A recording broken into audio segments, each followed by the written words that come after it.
નમસ્કાર દર્શક મિત્રો, લોકમંચ કાર્યક્રમમાં આપનું સ્વાગત છે। લોકમંચ કાર્યક્રમમાં વાત કરીશું વડાપ્રધાન નરેન્દ્ર મોદી તરફથી ગુજરાતના વિકાસને જે ભેટ મળી છે અને એવું કહેવાય છે કે વિકાસને એક નવો વેગ મળવાની જે વાત હતી, કારણ કે ગુરુવારે વર્ચ્યુઅલી ગુજરાતમાં હતા 4 વાગે વડાપ્રધાનશ્રી, અને જે પ્રમાણે અલગ અલગ જે પ્રોજેક્ટનું લોકાર્પણ થયા છે, આમ તો કરોડો રૂપિયાની ભેટ ગુજરાતને મળી છે અને 1200 કરોડના 5 વિકાસ કાર્યોનું વર્ચ્યુઅલી ઉદ્ઘાટન વડાપ્રધાને કર્યું છે વિડીયો કોન્ફરન્સના માધ્યમથી। સાયન્સ સિટી ખાતે એક્વાટિક અને રોબોટિક ગેલેરીનું પણ લોકાર્પણ વડાપ્રધાને કર્યું। આ સાથે જ અપગ્રેડ જે ગાંધીનગરમાં રેલવે સ્ટેશન અપગ્રેડ કરવામાં આવ્યું છે અને 5 સ્ટાર હોટલ, આ ઉપરાંત વડનગર જે રેલવે સ્ટેશન છે તેનું પણ લોકાર્પણ થયું છે। અને વડાપ્રધાને કહ્યું કે 21મી સદીના ભારતની જરૂરત 20મી સદીના રીતથી પૂરી ન થઈ શકે, એ રીત પણ 21મી સદીની જ હોવી જોઈએ। અને રેલવેની ખાસ એમણે વાત કરી કે રેલવેને સેવાને અમે એક સર્વિસ તરીકે નહીં, પરંતુ એક સેવા તરીકે એસેટ રીતે વિકસિત કરવાનું કામ અમે કરી રહ્યા છીએ। અને અમિત શાહ પણ હાજર હતા, મુખ્યમંત્રી વિજયભાઈ રૂપાણી પણ હાજર હતા। અમિતભાઈએ પણ કહ્યું કે 5 વર્ષ પછી ગાંધીનગર સ્ટેશનની જે કાયાપલટ થઈ છે, અને મુખ્યમંત્રીએ જે વિજયભાઈ રૂપાણીએ વાત કરી કે ગુજરાતના વિકાસને ઉત્તમથી સર્વોત્તમ બનાવવા સુધી પ્રધાનમંત્રીની વિકાસ યાત્રા આગળ ધપી રહી છે। અને સાથે જ જે એક્વેટિક ગેલેરી છે, બાળકોને જે યુવાનો છે એમની જે જિજ્ઞાસા વૃત્તિ છે, આ વૃત્તિ આવનારા સમયમાં જિજ્ઞાસા વૃત્તિ પ્રબળ બનશે, આ વાત પણ તેમણે કરી।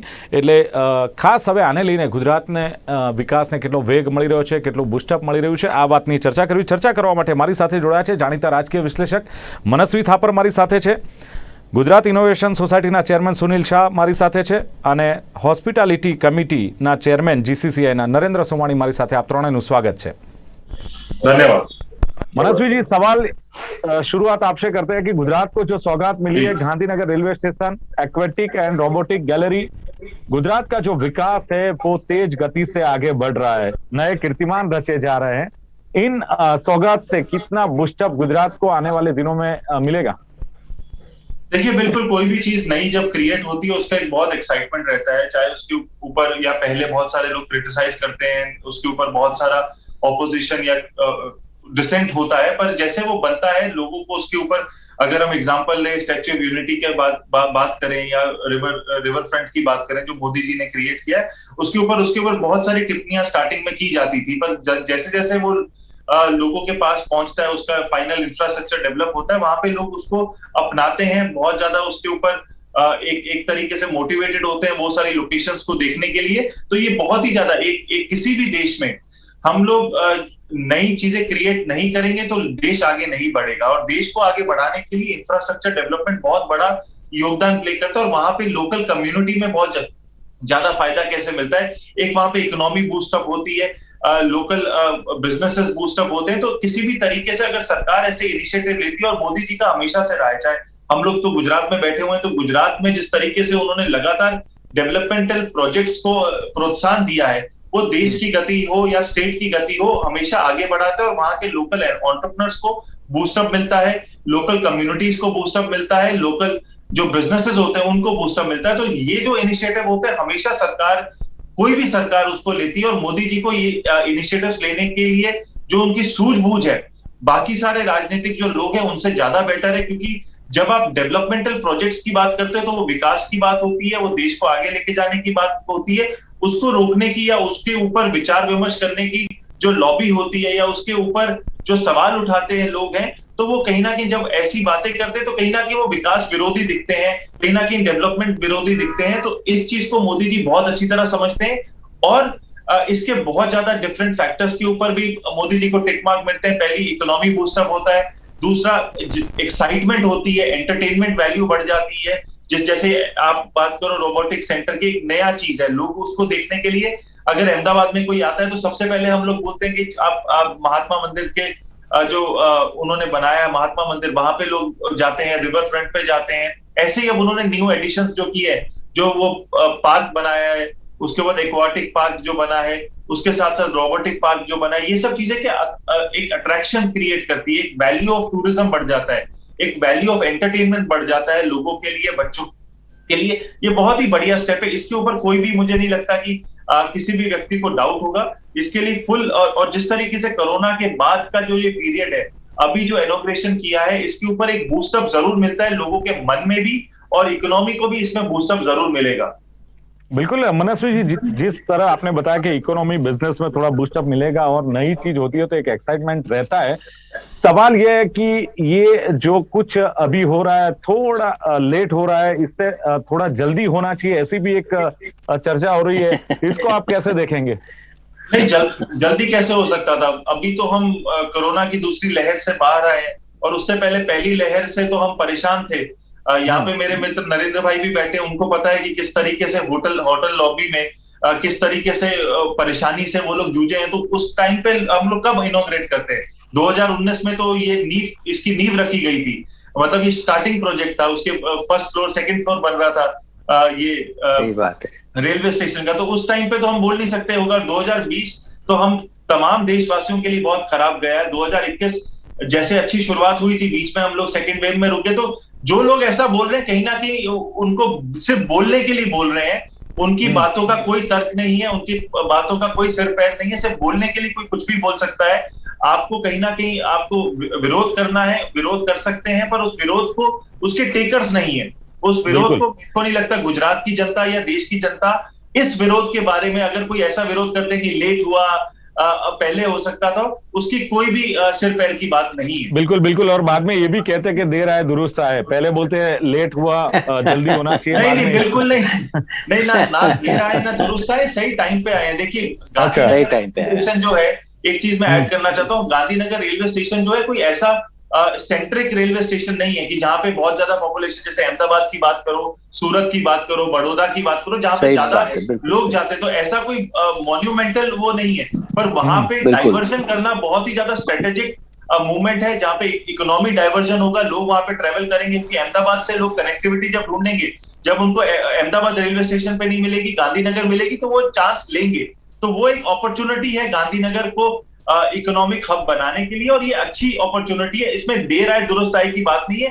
जिसको पहला मौका मिला, जिसने सोचा, उसको आप तालियां दीजिए। और इसमें नरेंद्र मोदी जी ने अगर सोचा है तो जितनी भी आप इसमें कमियां निकालने की कोशिश करोगे, आपको नहीं मिलेगी, क्योंकि इसमें कोई भी कमियां निकालने वाला ये इनिशिएटिव बिल्कुल नहीं है, बल्कि एक बूस्टअप है। गुजरात के लिए बूस्टअप है, गांधीनगर के लिए बूस्टअप है, और वडनगर के लिए भी बूस्टअप है।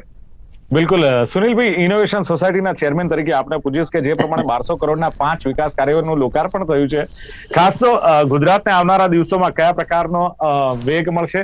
વિકાસ, ગતિશીલ વિકાસની વાત કરીએ છીએ, વિકાસશીલ ગુજરાતની વાત કરીએ છીએ, તો મોડેલ ગુજરાતની વાત કરીએ છીએ, તો આવનારા દિવસોમાં આનો ફાયદો કેટલો રહેશે? જો અહીંયા આપની સાથે પેનલમાં બે પેઢી છે, એક હું અને નરેન્દ્રભાઈ છે ને બીજું મનસ્વીની પેઢી છે, બરાબર છે, અને આપ વચ્ચેમાં છો। તો હું મારી પેઢીની વાત કરું ને તો અમને ખ્યાલ છે કે 90ની સાલ અથવા તો 2000ની સાલની વાત કરી, આજથી 30 વર્ષ પહેલા, તો કોઈ પણ માણસ પરદેશથી આવે ત્યારે એ કહે કે મારા ગામમાં સરસ મજાનું મ્યુઝિયમ છે, તમે આવો ત્યાં આગળ, હું તમને ફરવા લઈ જઈશ। અને હું મારી વાત કરું તો કદાચ મારે ત્યાં આગળ કોઈ આવે તો અમદાવાદમાં 2 મંદિરથી ત્રીજી કોઈ જગ્યા નથી કે જ્યાં હું એમને ફરવા લઈ જઈ શકું। કદાચ એક જમાનામાં ઝૂલતો મિનારો હતો।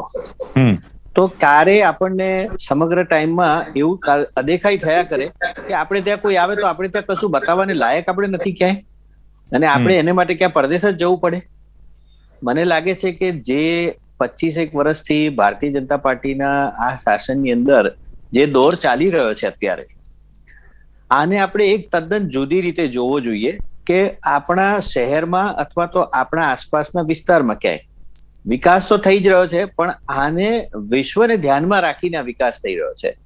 કદાચ આપણે જ્યાં સીધી આ હોટલના લીધે આપણે આ ચર્ચાના આજે આવ્યા છીએ, તો હોટલની વાત કરું તો તમને હોટલની 1-2 કિલોમીટરની પેરીફરીની અંદર મહાત્મા ગાંધી મંદિર આવેલું છે અને એક હેલીપેડ પેલું મેદાન આવેલું છે।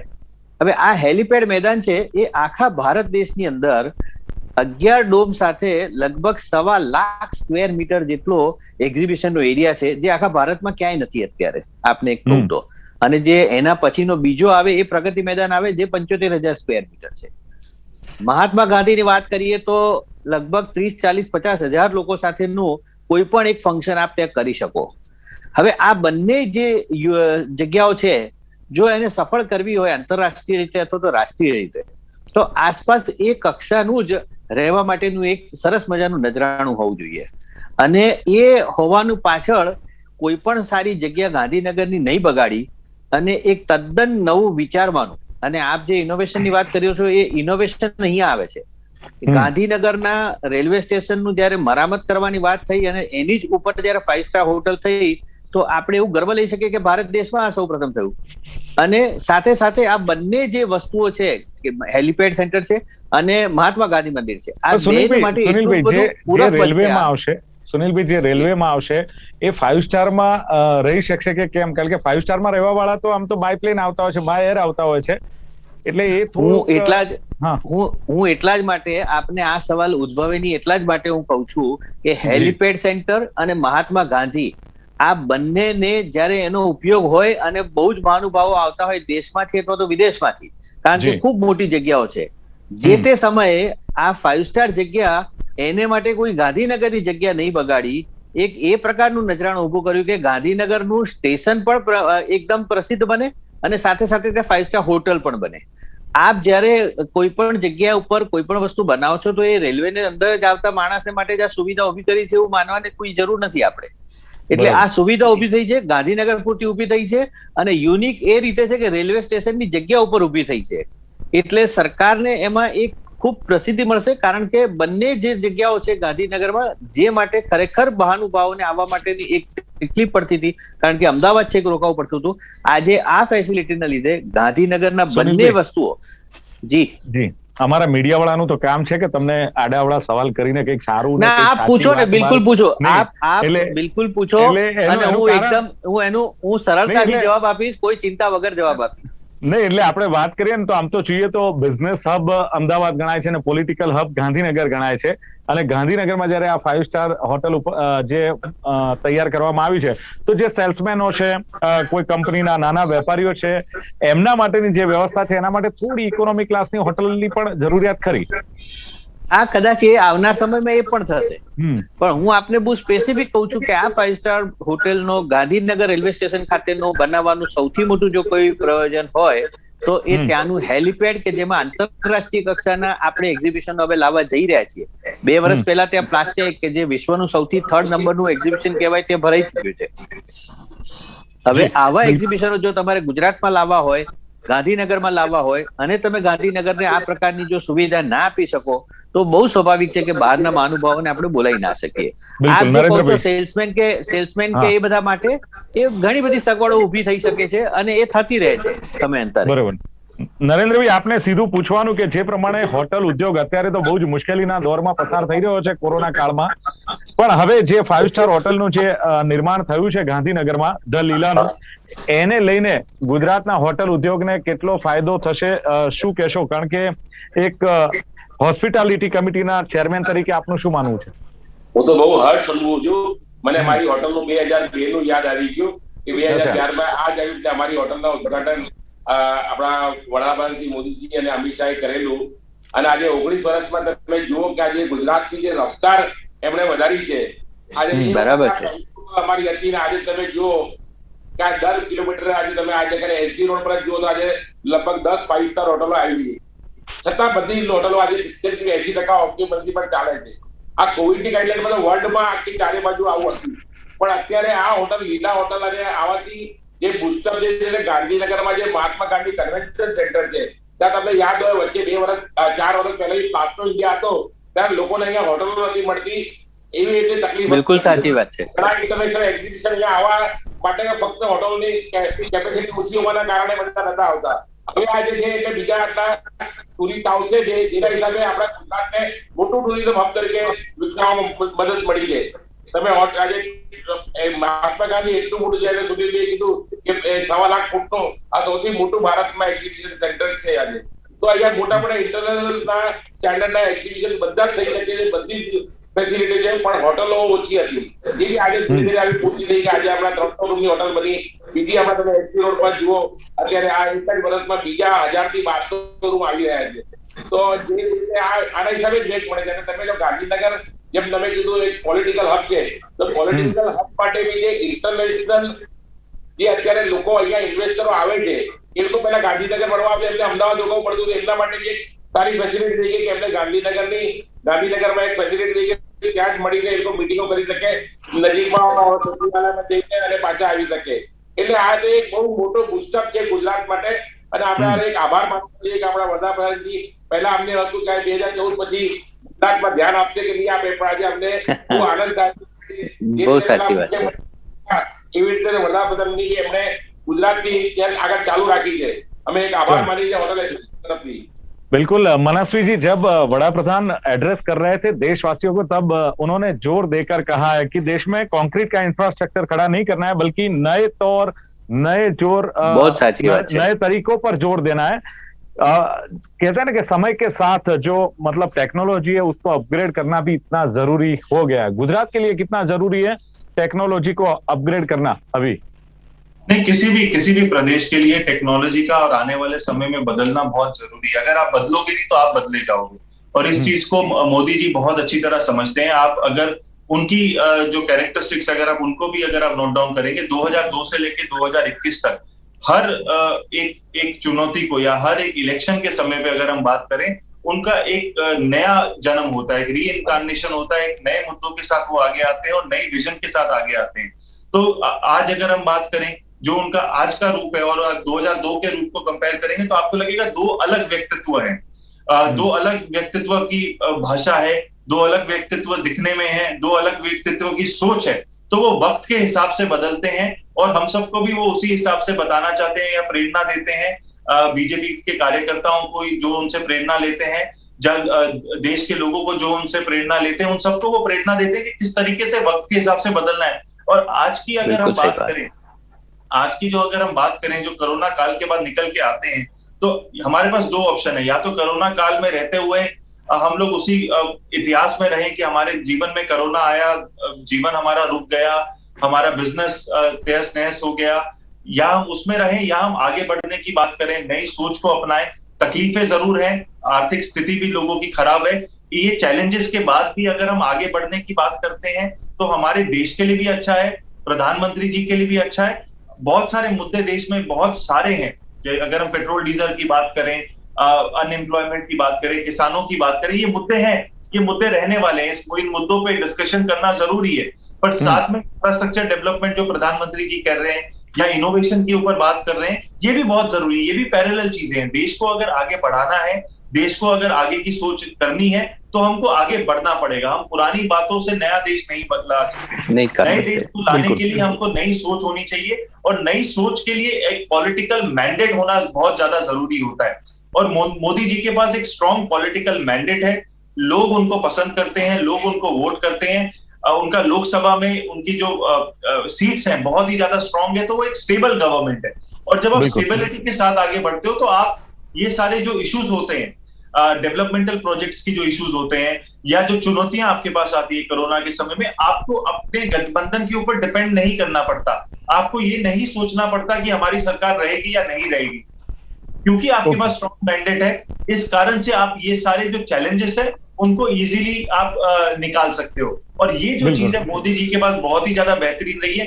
उनका जो भी कार्यकाल रहा है, चाहे वो चीफ मिनिस्टर रहे गुजरात के और प्रधानमंत्री बने हैं देश के, उनका एक स्ट्रॉन्ग मैंडेट हमेशा से रहा है. और पीपल्स पर्सन रहे हैं, लोग उनसे कनेक्ट करते हैं, लोग उनकी विजन से कनेक्ट करते हैं. जरूर सवाल उठते हैं, सवालों को उनको आंसर भी करना चाहिए, क्योंकि लोकतंत्र की यही खासियत है, यही एक प्रेरणा सूत्र है लोकतंत्र का, कि आप सवाल उठाएं, पर सवाल आप वैसे उठाएं जो देश हित में हो, जो देश को आगे बढ़ाते हुए सवाल उठाएं.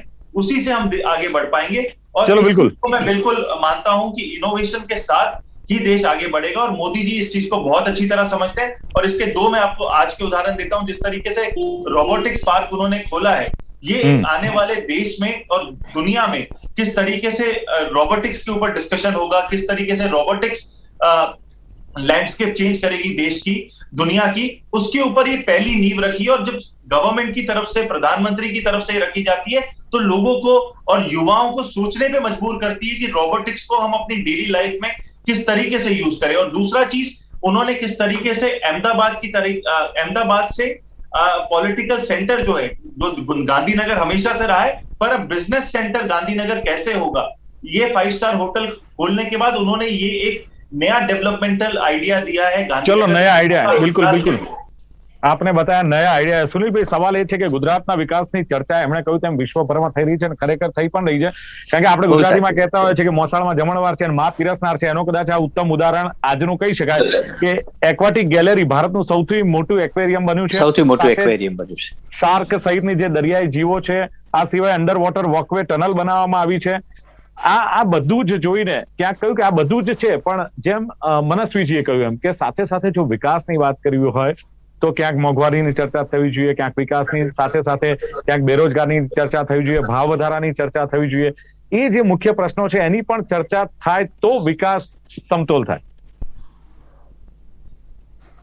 સુનિલભાઈ, હું માનું છું કે આ વિકાસ અને આપણે જયારે આ વિકાસની વાત કરીએ અથવા તો કોઈ પણ પ્રકારના નવા આયોજનની વાત કરીએ તો એ કોઈ પણ આયોજન અથવા તો વિકાસ, બે મુદ્દા ખાસ તમને સાથે કહીશ કે આપણે આ સ્ટેચ્યુ ઓફ યુનિટીની જ વાત કરીએ સીધી તો બહુ બધા લોકો, જે લોકોએ જે મનસ્વી કહ્યું એમ કે બહુ બધા વિરોધ કરવા વાળા લોકો છે અને વિરોધ કરે છે અને કોઈ પણ કામમાં વિરોધ કરે છે. મને એવું સ્પષ્ટ લાગે છે કેમ કે હું રાજકીય રીતે બી સંકળાયેલો છું. તો જે લોકો વિરોધ કરે છે એમને વિરોધ એટલા માટે નથી કરતા કે આ કામ સારું થઈ રહ્યું છે, એમને એક બહુ જ મોટો અફસોસ છે કે એમને ખૂબ 50 વર્ષ સુધી લોકોએ એમને તક આપી અને કશું કરી ના શક્યા. તો એ કશું નહીં કરી શકવાના કારણે એમને આજે આ વિરોધ કરવો પડે છે. બિલકુલ. હવે સમયની મર્યાદા છે પણ નરેન્દ્રભાઈ હું છેલ્લો સ્પષ્ટ વાત છે. નરેન્દ્રભાઈ કરું તો મને છેલ્લા 3 વર્ષથી આખા દેશમાંથી આવનાર લોકો જયારે અહીંયા ગુજરાતમાં આવે તો સૌથી પ્રથમ એમને એમ થાય કે ચલો 1.5 દિવસ કે 2 દિવસનો સમય કાઢીને સ્ટેચ્યુ ઓફ યુનિટી. હવે આ જયારે થાય છે ને ત્યારે નરેન્દ્રભાઈ મારી જોડે સંમત થશે કે એક માણસ પણ જયારે ગુજરાતમાં એક રાત રોકાય તો કેટલા રૂપિયા ગુજરાતની આર્થિક દ્રષ્ટિએ મદદરૂપ બને છે ને નરેન્દ્રભાઈ આપને નરેન્દ્રભાઈ વિસ્તાર તો કદાચ નહીં કહી શકો, પણ મારો સવાલ એ છે કે જે પ્રમાણે હવે આ નવું જે ગુજરાતને પ્રાપ્ત થઈ રહ્યું છે, હોટેલ ઉદ્યોગને ફાયદો પણ થવાનો છે આપે કહ્યું તે પ્રમાણે, પરંતુ કોરોના કાળમાં જે પરિસ્થિતિનું નિર્માણ થયું ને સરકાર પાસે ઘણી બધી અપેક્ષાઓ પણ હશે, તો આપ એ પણ રજૂઆત કરી શકો છો કે કયા પ્રકારની અપેક્ષાઓ હજુ પણ હોટેલ ઉદ્યોગને સરકાર પાસેથી છે, ગુજરાત સરકાર, કેન્દ્ર સરકાર? પહેલા અમારે આ તકલીફો હતી, પણ તમે જ્યાં ગઈ વખતે તમે જોયું હશે કે આ ભારતમાં પહેલી વખત આપણા ગુજરાતના મુખ્યમંત્રીએ આજે પ્રોપર્ટી ટેક્સ અને ઇલેક્ટ્રિક ડ્યુટીને વેવર કર્યું છે અને સેન્ટ્રલ ગવર્મેન્ટ તરફથી સ્પેશિયલ ટુરિઝમ માટે 50,000 કરોડનો સ્પેશિયલ પેકેજ આવ્યો. તો જે બી હોટલો વાળાએ કે જે એમને લોન છે આજે 40% એમને પોતાની લિમિટમાં ઇન્ક્રીઝ કરી આપ્યું છે. તો અત્યારે જે મારું માનવું છે કે જે રિયલી આજે જે આફત તકલીફ દેશમાં છે, પણ અત્યારે જે રીતે સરકારે અમને મદદ કરી છે એ બહુ ઘણું સારું મદદ કરી છે. ફક્ત હવે આ જો ટાઈમિંગનું છે એ ટાઈમિંગ માટેનું જે અત્યારે રેસ્ટ્રિક્શન જે ગુજરાતમાં છે એ થોડા ટાઈમિંગના રિસ્ટ્રિક્શન ઉઠાવી લેવામાં આવે તો આ આખી જે હોટલ ઉદ્યોગ છે ફરી ધમધમતું થઈ જશે. અત્યારે ટાઈમિંગ 9 વાગ્યા સુધી હોવા છતાં બી પણ અત્યારે ધીરે ધીરે ઘણો જ ફક્ત 15 દિવસમાં ઘણો જ ફરક પડ્યો છે. ધીરે ધીરે લોકો બહાર બી આવતા થયા છે, લોકલ માણસમાં બી હિંમત આવી છે, બહાર જમતા થયા છે. એટલે ધીરે ધીરે આ ફરક પડે છે. પણ જે રીતે અમે જોઈએ છે, જે 18 મહિના અમે સહન કર્યા છે, એવી રીતે આ સ્પ્રિંગ જેમ બુસ્ટઅપ થશે આ ઇન્ડસ્ટ્રી અમને દેખાય છે કે જે એટલે આ અમે એવું નથી કે આ હોટલ ઇન્ડસ્ટ્રી ઘણી તકલીફ પડી, પણ અમે જોઈએ છે કે ધીરે ધીરે આ પાછું જ આ 6 મહિનાના ગાળામાં જ અમે 18 મહિનાની કસર કાઢી નાખીશું એવી અમને અપેક્ષા છે. ચલો બિલકુલ. એટલે જે પ્રમાણે પ્રધાનમંત્રી જે પ્રમાણે ગુજરાતના છે ને કહેવાય છે કે જમણો હાથ મોઢા તરફ જ જતો હોય છે ને બીજી કહેવત જે આપણે મેં કહી છે કે માં પીરસનાર હોય તો ચોક્કસ ફાયદો થાય, એવો ફાયદો ગુજરાતને જોવા મળી રહ્યો છે. અને ગુજરાતનો જે વિકાસ જે પ્રમાણે કરી રહ્યું છે, એક મોડેલ ગુજરાત તરીકે આખા દેશમાં જયારે પ્રસ્થાપિત હતું ત્યારે હવે એક નવો વેગ મળશે. જેમ મનસ્વીજીએ કહ્યું તેમ કે નવી કોઈ પણ વસ્તુ આવતી હોય ત્યારે ઘણા બધા સવાલો થતા હોય છે, લોકોને એક એક્સાઇટમેન્ટ હોય છે, પરંતુ જે કહ્યું તે પ્રમાણે કે બિઝનેસને અને ઇકોનોમીને આને લઈને ઘણો બધો બુસ્ટઅપ મળતો હોય છે અને આવનારા દિવસોમાં ગુજરાતને અને ગુજરાતીઓને પણ આનો લાભ મળશે એ જ અપેક્ષા સાથે આ ચર્ચાનું સમાપન કરીએ છીએ. મનસ્વી થાપડ, સુનિલ શાહ, નરેન્દ્ર સોમાણી ત્રણે ઉપસ્થિત રહ્યા. Thank you very much. તો દર્શક મિત્રો, લોકમંચ કાર્યક્રમમાં હતી આજની ચર્ચા. ફરી મળીશું નવી ચર્ચા સાથે. જોતા રહો ગુજરાત ન્યૂઝ. નમસ્કાર.